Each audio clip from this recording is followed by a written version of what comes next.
बिस्मिल्लाहिर्रहमानिर्रहीम, अस्सलाम वालेकुम। एस्ट्रो बाकर की सीरीज़ एस्ट्रो गपशप में आप सबको एक बार फिर खुशामदीद। जैसे कि आपको पता है कि ये जो हमारी एपिसोड 3 थी उसका हमने 2 हिस्से कर दिए थे, जिसमें कि हमने पिछली एपिसोड में आपको बताया था हिस्सा अव्वल में कि बाइनोकुलर्स का क्या अफादियत है और उससे आप किस किस तरह से इस्तेमाल करके आसमानी चीज़ें देख सकते हैं। आज हमारा जो प्रोग्राम चलेगा वो इस हवाले से चलेगा कि टेलीस्कोप क्या भला है आखिरकार। क्यों इसकी जो है इतनी ज़्यादा जो है दीवानी होती है दुनिया, और कहीं पे भी लेके खड़े हो जाओ तो लोग ज़रूर आते हैं देखने। जैसे कि आप अगर दामने को वगैरह गए हो इस्लामाबाद में, वहाँ पे भी जो है ये लगाई हुई है, तो बड़ा शौक़ भी रखते हैं लोग। तो आज उसके हवाले से ही बात करेंगे हम अपने माहिर फ़ल्कियात मोहम्मद बाकर साहब के साथ। अस्सलाम वालेकुम। अस्सलाम वालेकुम जी। क्या हाल चाल है? शुक्र है जी, आप सुनाए ठीक ठाक। तो आपका पूरा वीक सही गुजरा? आज ही ज़बरदस्त गुजरा, बहुत अच्छा गुजरा। आप याद तो नहीं कर रहे थे कि टेलीस्कोप जो है आपकी यहीं रह गई? हाँ जी, टेलीस्कोप इधर ही रह गई थी, और ये एक्सेसरीज भी अभी आपको दिखाते हैं, ये सब यहीं थी। और ये चीज़ें ऐसी हैं कि आपको खींचती हैं। एक आम आदमी भी हो ना, जिसने कभी कुछ ना देखा हो, और आप जैसे अभी आपने खुद बता दिया, मैं अभी भी ये टेलीस्कोप लेकर अगर मैं किसी पार्क में चला जाऊं या कहीं चला जाऊं तो लोग हैरान हो जाएंगे कि ये इसमें से क्या व्यूज़ नज़र आ रहे हैं। बिल्कुल, इसमें कोई शक नहीं है। तो हम अपने टॉपिक पे आते हैं और शुरू करते हैं। टेलीस्कोप, बिल्कुल। पहले इसके बारे में बताएं कि ये इसके थोड़ा सा स्ट्रक्चर के हवाले से बताएं, और इसको किस तरह से आसमान की तरफ देख के तो आप किस तरह से अपनी ऑब्जर्वेशन स्टार्ट कर सकते हैं। अच्छा जी, टेलीस्कोप जो है वो बिल्कुल उसी असूल पे काम करती है जैसे बायनोकुलर है, लेकिन थोड़ा सा मामूली सा फ़र्क पहले मैं वाज़े कर दूं। एक बायनोकुलर के फ्रंट पे भी एक लेंस है और पीछे भी एक लेंस है। इसको कहते हैं ऑब्जेक्टिव, इसको कहते हैं आईपीस, और ये फिक्स है, इसको आप चेंज नहीं कर सकते। अब इस टेलीस्कोप में फ़र्क ये है कि इसमें ऑब्जेक्टिव एक लेंस नहीं है, एक मिरर है, कॉनकेव मिरर है। और आईपीस टेलीस्कोप में आप चेंज कर सकते हैं, आप आईपीस अपनी मर्जी का लगा सकते हैं, उससे मैग्नीफिकेशन चेंज होती रहती है। तो टेलीस्कोप का जो सबसे बड़ा इशू है, जो मेन इशू है, और कीमत भी उसी चीज़ की है, वो है कि इसमें जो मिरर लगा हुआ है, अभी आपको मिरर भी दिखा देते हैं, जो मिरर लगा हुआ है वो कितना बड़ा है, क्योंकि मिरर जितना बड़ा होगा उतनी ज़्यादा लाइट गैदर होगी और वो आईपीस की तरफ जाएगी जहां इमेज आपने बनाना है और देखना है। तो असल चीज़ जो है वो मिरर है। सही, मतलब बाइनोकुलर में जो है वो गिलास होता है, लेंस होती है, और इसमें जो है मिरर होता है। बिल्कुल। तो अब इसको अगर एक आम इंसान ले किस हिसाब से, क्या देख के ले, क्या उसको पता चले कि मैंने ये चीज़ पिन पॉइंट लेनी है जिससे कि मैं ये ऑब्जर्व कर सकूँ, ये कैसे कैलकुलेट करे वो? ये जो टेलीस्कोप है जी, इसमें सबसे पहले तो जो मिरर है उसका डायामीटर जितना बड़ा हो उतना अच्छा है। सही। और वो खुद ही आपको रोक लेगा कि आप कितना बड़ा ले सकते हैं। Good telescope is directly proportional to its money. Definitely. यानी अगर जैसे ये टेलीस्कोप पीछे पड़ी हुई है, इस टेलीस्कोप का मिरर 114 मिलीमीटर उसका डायमीटर है। 114 मिलीमीटर, मतलब तकरीबन एक स्केल जो बच्चों का होता है उसके साइज के। बिल्कुल जी, बिल्कुल 114 मिलीमीटर। अगर आप चाहते हैं कि जी ये टेलीस्कोप जो इसकी जगह मैं 200 मिलीमीटर वाली टेलीस्कोप ले लूं, तो फाइनेंस मिनिस्टर घर के जो हैं उनसे इजाज़त लेनी पड़ेगी और उसकी कीमत डकैती मारनी पड़ेगी। वो जो मोटरसाइकिल है उसको बेचना पड़ेगा 125 को, और आपने पेट पे पत्थर रखना पड़ेगा जी, ऐसा कुछ करना पड़ेगा, क्योंकि 200 मिलीमीटर की जो मिरर वाली टेलीस्कोप है वो तकरीबन 2,50,000 से ऊपर है।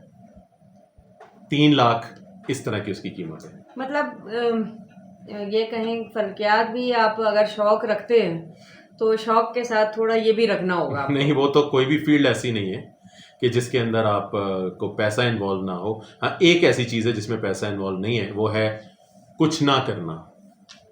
मतलब आप टिकटॉकर्स और यूट्यूबर्स के हवाले से बात कर रहे हैं, इंस्टाग्राम और फेसबुक पे जो बैठे रहते हैं। हाँ जी, बिल्कुल बिल्कुल। आजकल तो वही लोग वो हैं जो कुछ नहीं कर रहे हैं, तालीम से दूर और दूसरों को भी दूर कर रहे हैं। दूसरों को भी और दूर कर रहे हैं। यही कोशिश है कि उन्हीं लोगों को जो है वापस खिंच के इधर लाएं, थोड़ा इंटरेस्ट डेवलप करें।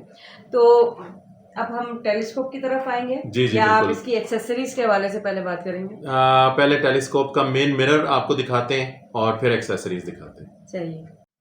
अच्छा, एक चीज़ मैं आपको बता दूं, टेलीस्कोप जितनी इम्पोर्टेंट है, मेरा ख्याल उससे ज़्यादा इम्पोर्टेंट इसका स्टैंड है, या जिसको हम माउंट कहते हैं। क्योंकि आप अगर टेलीस्कोप को होल्ड नहीं कर सकेंगे तो उसका कोई फ़ायदा नहीं होगा। तो ये जो माउंट है, ये ऑलमोस्ट इतनी ही कीमत का होता है जितनी कीमत की टेलीस्कोप है। इसका इस्तेमाल जो है ये भी बड़ा टेक्निकल है, और इस पे भी हम इंशाल्लाह तफसील से बात करेंगे। पहले हम ज़रा टेलीस्कोप पे बात कर लेते हैं। आप अगर टेलीस्कोप को देखें, ये इसका कवर है, मेन कवर है। अगर मैं इस कवर को खोलूं और आप इसमें से दिखाएं, सामने मिरर आपको नज़र आएगा। इसको कहते हैं मेन या प्राइमरी मिरर, ये आपको नज़र आ रहा है। और ये वो मिरर है जिसका डायामीटर जितना ज़्यादा हो उतना बेहतर है। और ये जो स्ट्रक्चर आपको नज़र आ रहा है, इसके पीछे है सेकेंडरी मिरर, और ये सेकेंडरी मिरर इसके पीछे लगा हुआ है। लाइट यहाँ से एंटर होती है, प्राइमरी मिरर पे हिट करती है, और वहाँ से सेकेंडरी मिरर पे हिट करती है, और फिर लाइट आ जाती है इस तरफ। ये है आई पीस, यहाँ से आप इमेज को देखते हैं, और ये आई पीस चेंज हो सकता है, यानी ये फिक्स नहीं है। आप अपना आई पीस जो है यहाँ चेंज कर सकते हैं। सो ये आई पीस जो है ये फाइनल इमेज फॉर्म करता है आपके लिए।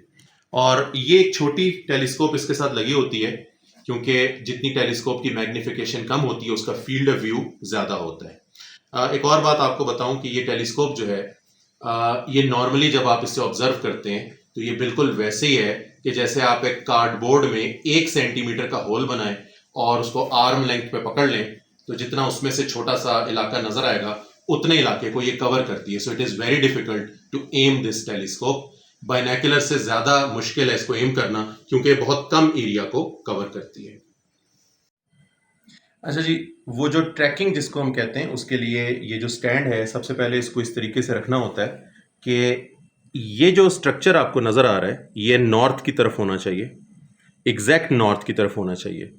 उसके बाद ये टेलीस्कोप जो है इसको आपको एडजस्ट करना है। एक स्क्रू यहाँ से और एक स्क्रू यहाँ से खोल कर, और उसके बाद ये दोनों स्क्रूज लूज़ करने के बाद, अब आप ज़रा वाइड व्यू में दिखाएं तो ये देखें जी, आप इस टेलीस्कोप को मूव कर सकते हैं, यानी आप जिस तरफ एम करना चाहें आप कर सकते हैं। जिस तरफ आपने एम कर लिया, ऑब्जेक्ट को कैप्चर कर लिया, उसके बाद आप इन दोनों स्क्रूज को टाइट कर देंगे।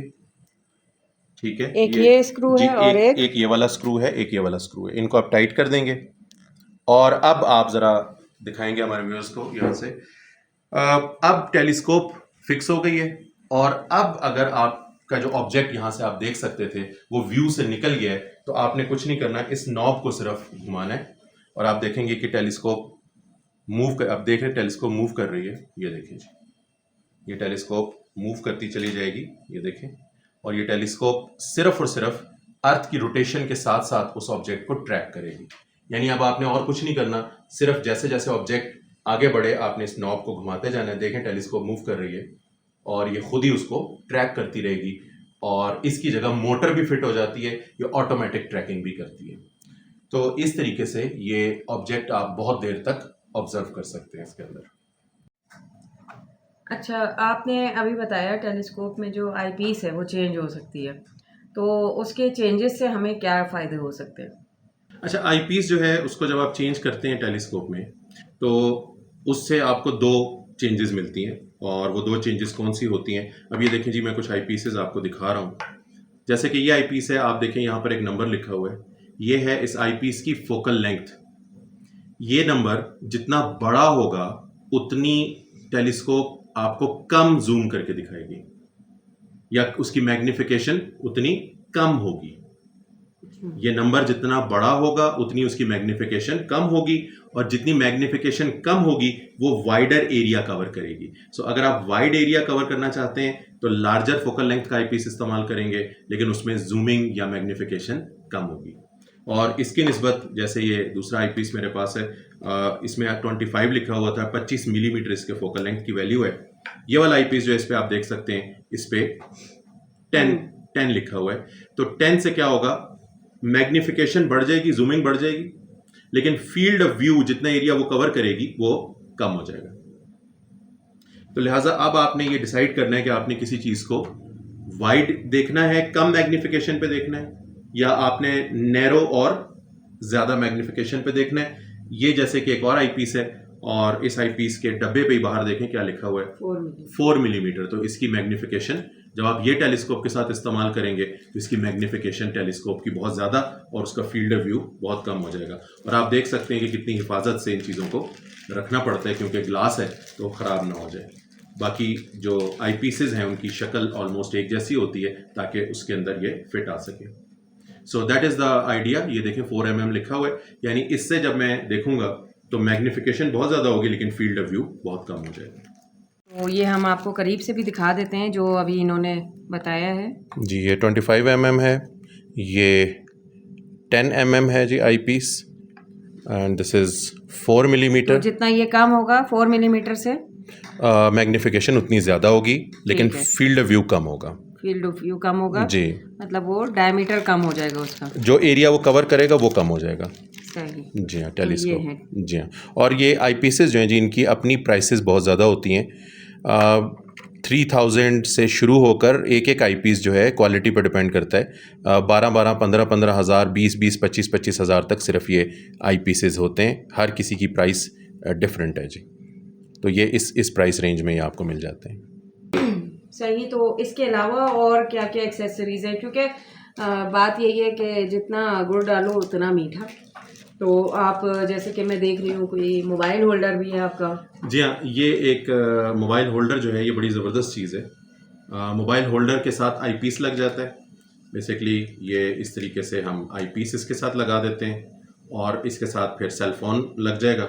और ये पूरा जो है ये स्ट्रक्चर, ये मैंने आई पीस तो लगा दिया, इधर सेल फोन आ जाएगा और ये पूरा स्ट्रक्चर टेलीस्कोप में लग जाएगा। फिर आप इमेजेस ले सकते हैं, प्लैनेट्स के, स्टार्स के, किसी भी चीज़ के इमेजेस आप जो सेल फोन की कैपेबिलिटीज़ हैं उस लिहाज से आप एस्ट्रोनॉमिकल इमेजेस ले सकते हैं। तो अब एक और बात कि जिस तरह बाइनोक्यूलर को नहीं आपने एकदम सूरज की तरफ करना है, इसी तरह से टेलीस्कोप को भी नहीं करना है। तो बाइनोक्यूलर्स के भी फिल्टर्स आते होंगे। बिल्कुल ऐसे ही है जी। तो इसी तरह से इसके भी फिल्टर आते हैं सूरज को देखने के लिए स्पेशली। और इसके अलावा सिर्फ सूरज नहीं, आप मुख्तलिफ जो भी आप देख रहे हैं उसमें भी आप मुख्तलिफ फ़िल्टर्स इस्तेमाल करके, क्योंकि हर कोई जो है अलग अलग वेवलेंथ पे लाइट वो कर रही होती है, तो हम कभी कभार कोई लाइट ब्लॉक करके जो है उसके फीचर्स अलग तरीके से देखते हैं। तो मुख्तलिफ फ़िल्टर्स भी आते हैं, तो हम फ़िल्टर के हवाले से भी पूछते हैं। अच्छा जी, सन को अगर आपने देखना है मैं तो दिखाती हूँ करीब से। जी हाँ। अच्छा, ये जो आई पीस है, इसी आई पीस के पीछे ये सोलर फिल्टर लग जाता है। ये सोलर फिल्टर लाइट को बिल्कुल ब्लॉक कर देता है, तो ये बिल्कुल इस आई पीस के साथ पीछे फिट हो जाएगा। इस तरीके से आप देखें, ये मैंने फिट कर दिया है। तो अब ये जब आई पीस आप इस्तेमाल करेंगे टेलीस्कोप में, यहाँ से आप देखेंगे तो लाइट पहले इसमें से गुजरेगी सन की, और फिर आप उसको देखेंगे तो सन आपको बहुत सेफ नज़र आएगा। ऐसा लगेगा सन नहीं बल्कि मून को देख रहे हैं आप, इतना डिम हो जाएगा। तो ये इसको हम कहते हैं सोलर फिल्टर। और दूसरे जो फ़िल्टर्स का आपने जिक्र किया है, डिफरेंट वेवलेंथ्स वाले फ़िल्टर, वो फ़िल्टर्स जो हैं जी, वो ये मैं आपको दिखा देता हूँ। ये डिफरेंट वेवलेंथ्स वाले फ़िल्टर्स हैं। लाइक ये वाला जो फ़िल्टर है, ये आप अगर लगाएंगे आई पीस के साथ तो आपको सिर्फ रेड लाइट पास होके नज़र आएगी। तो ऑब्जेक्ट रेड लाइट में जितना इमिट कर रहा है वो नज़र आएगा। और इसी तरीके से जी, अगर आप ग्रीन फ़िल्टर इस्तेमाल करेंगे तो सिर्फ ग्रीन लाइट गुजरेगी। अगर कोई ऑब्जेक्ट ग्रीन लाइट इमिट नहीं कर रहा तो वो इसके लगाने के बाद नज़र ही नहीं आएगा। तो इससे आप ऑब्जेक्ट्स को एनालाइज कर सकते हैं कि उसमें से कौन कौन सी लाइट इमिट हो रही है। मुख्तलिफ़ कलर्स के ये एस्ट्रोनॉमिकल फ़िल्टर्स जो हैं, ये भी आप आई पीस के साथ अटैच कर सकते हैं। तो ये यही कलर्स होते हैं या और भी कलर्स होते हैं? मुख्तलिफ़ कलर्स और भी होते हैं जी। ये देखें, यहाँ पर येलो भी है मेरे पास, ये येलो कलर का फ़िल्टर है। सो अगर आप इसमें से देखेंगे तो आपको ऑब्जेक्ट से निकलने वाला सिर्फ येलो कलर नज़र आएगा, और हो सकता है कि वो येलो कलर जो है वो आपको ऑब्जेक्ट को और प्रोमिनेंट दिखा दे। और एक और कलर यहाँ पर आप देख सकते हैं, ये ऑरेंजिश येलो, ज़रा थोड़ा डार्किश येलो है, ये आपको यहाँ नज़र आ रहा है। एक और कलर है यहाँ पे, ये पिंकिश कलर। इसके अलावा भी कलर्स हैं मेरे पास, ये कलर्स हैं और भी कलर्स हैं। तो ये फ़िल्टर्स जो हैं ये आप ज़रूर इस्तेमाल कर सकते हैं। और सोलर फ़िल्टर के बगैर तो जी बिल्कुल आप सन को देखने का सोचें भी मत कि हम सन को डायरेक्ट देखेंगे जी। तो सन को भी इन बाकी जो फ़िल्टर्स हैं इनसे देखा जा सकता है, यानी इसका बस जो नहीं है? जी, सन को अगर आपने देखना है आपने इसी फ़िल्टर से देखना है। ये वाले जो फ़िल्टर्स हैं अगर आपने यूज़ करने भी हैं तो इस फ़िल्टर के आगे, यानी पहले ये होना चाहिए फिर ये होना चाहिए। लेकिन 2 फ़िल्टर के लगने की जगह नहीं होती, तो हम बस सन वाले फ़िल्टर को इस्तेमाल करते हैं। बाकी ये कि अगर आप अरेंज कर लें तो हो सकता है कि 2 फ़िल्टर के लगने की कोई डिवाइस भी आपको अवेलेबल हो। बहुत खूब और बहुत अच्छे से हमें बयान किया है एक टेलीस्कोप के बारे में। अच्छा, वैसे मैं पूछ रही हूँ कि ये तो आपने बताया कि मैनुअली जो है हम इसको ट्रैक करते रहें जी और आपने फिर कहा है कि ऑटोमेटिक भी कर सकते हैं, तो जी क्या ऑटोमेटिक के लिए भी कुछ आपके पास है जो हमें इसमें लगा देना चाहिए और वो फिर कैसे वर्क करता है? ऑटोमेटिक के लिए जी इसके 2 तरीके हैं। एक तरीका ये है कि एक मोटर मिल जाती है, ट्रैकिंग मोटर छोटी सी। आम मिल जाती है? नहीं, आम तो खैर कुछ भी नहीं मिलता। आम से मुराद अगर आपकी ये है कि पाकिस्तानी मार्केट में, तो पाकिस्तानी मार्केट में तो ये भी नहीं मिलती। ये जितनी एक्सेसरीज हैं सब इंपोर्ट हुई हैं। हाँ, इंपोर्ट होके किसी शख्स के पास हैं तो वो आगे उसको सेल कर सकता है, लेकिन ऐसा कोई शोरूम नहीं है कि आप जाएंगे तो आपको ब्रांड न्यू टेलीस्कोप्स मिल जाएंगे। तो आपने ये सारी चीज़ें कहाँ से हासिल की? मैंने ये सारी चीज़ें इंपोर्ट की हैं, या तो बाहर से आई हैं, ये आई पीसेस वगैरह इंपोर्ट हुए हैं। और ये टेलीस्कोप्स जो हैं ये किसी ऐसे बंदे से मैंने परचेज किए हैं जिसने पहले इंपोर्ट कराई होंगी। अच्छा, मतलब हुई इंपोर्ट ही है? हुई सारी चीज़ें इंपोर्ट हैं, मैन्युफैक्चर पाकिस्तान में ऐसी कोई चीज़ नहीं होती। सही है। जी हाँ। तो ये जो आप कह रहे हैं कि फिक्स हो जाता है मोटर वगैरह, इसमें ऑलरेडी माउंट में जो है जी वो स्पेस होती है कि फिट हो जाए और वो फिर इजीली इसके साथ लग के, मतलब वो भी एक्स्ट्रा खरीदा जाए? जी, वो भी ख़रीदा जाए एक्स्ट्रा। उसके लिए भी फाइनेंस मिनिस्टर से रब्ता करें कि वो मोटर जो है वो मिले और वो मोटर इसके साथ लगे और वो इसको खुद चलाए। और फिर एक अगला ही स्टेप है, वो इंशाल्लाह उस पर अलग से प्रोग्राम हम बाद में करेंगे, that is complete computerised telescope. उसके लिए आपको उतना सरमाया लगाना पड़ेगा जितने सरमाए में घर आ जाता है। आपके पास है घर या सरमाया या टेलीस्कोप? टेलीस्कोप? नहीं, वो वाली टेलीस्कोप मेरे पास नहीं है। आपके पास घर है तो लग रहा है कि वो वाली टेलीस्कोप नहीं होगी। हाँ, आप एक ही चीज ले सकते हैं, या कंप्यूटराइज्ड टेलीस्कोप या फिर घर। तो घर है तो टेलीस्कोप नहीं है तो डेफिनेटली। ये बार बार बात कर रहे हैं फाइनेंस मिनिस्टर के हवाले से, तो फिर मैं ये कहूँगी कि जिसने भी लेनी है वो कबल फाइनेंस मिनिस्टर के ले ले। अपनी जिंदगी में फाइनेंस मिनिस्टर से पहले ही लेके जो है ना उसको जहेज में बंदा गिफ्ट के तौर पे यही दे कि भाई ये मेरी कुल असासा है। तो फाइनेंस मिनिस्टर का हम डर ही खत्म कर देते हैं, वरना हमारी आवाम तो बिल्कुल नहीं लेगी। तो आप जितनी जवानी में ले ले उतना अच्छा। जैसे कि कहा जाता है ना, जवानी की इबादत बहुत मायने रखती है बनिस्बत बुढ़ापे के, इसी तरह से ये भी वही सिलसिला है। अच्छा, यहाँ एक बात मैं आपको ऐड कर दूं, कोई भी चीज़ जो है वो कोलैबोरेशन के बगैर नहीं हो सकती, और सबसे बड़ी कोलैबोरेशन होती ही घर के अंदर है। तो आप ये याद रखें कि जितने बड़े बड़े जितनी डिस्कवरीज हैं, जो कुछ भी है, जिसने की हैं, उसके घर में उसको सपोर्ट रही है, उसके बगैर वो कुछ नहीं कर सकता। तो फाइनेंस मिनिस्टर बहुत इंपॉर्टेंट है, उसको भी थोड़ा ख्याल रखना चाहिए। तो आपका सपोर्ट है घर में? आपका क्या ख्याल है जी, सपोर्ट के बगैर ये सब हो सकता है? मतलब इनको कंप्लीट सपोर्ट है? सपोर्ट के बगैर तो नहीं हो सकता। ठीक है, सपोर्ट का मतलब ये है, आइंस्टाइन की वाइफ को ज़रूरी नहीं रिलेटिविटी आती हो, लेकिन जब आइंस्टाइन लेक्चर देने जाएंगे तो वो अगर मना करें कि जी आप खाम खा जा रहे हैं, फ़ायदा नहीं, तब वो सपोर्ट ख़त्म हो गई ना। अगर वो सपोर्ट करें तो फिर मज़ा आएगा, जो कि वो करती थी, और हमें भी सपोर्ट करना चाहिए घर में सबको। जितने बड़े बड़े लोग हैं सब ये सपोर्ट, इवन एक बॉडी बिल्डर की मैं वीडियो देख रहा था, उसने कहा जी मेरे घर वालों ने मुझे खाने बना बना के खिलाएं तब मेरी बॉडी बनी है। तो ये उनकी सपोर्ट के बगैर मुमकिन नहीं था।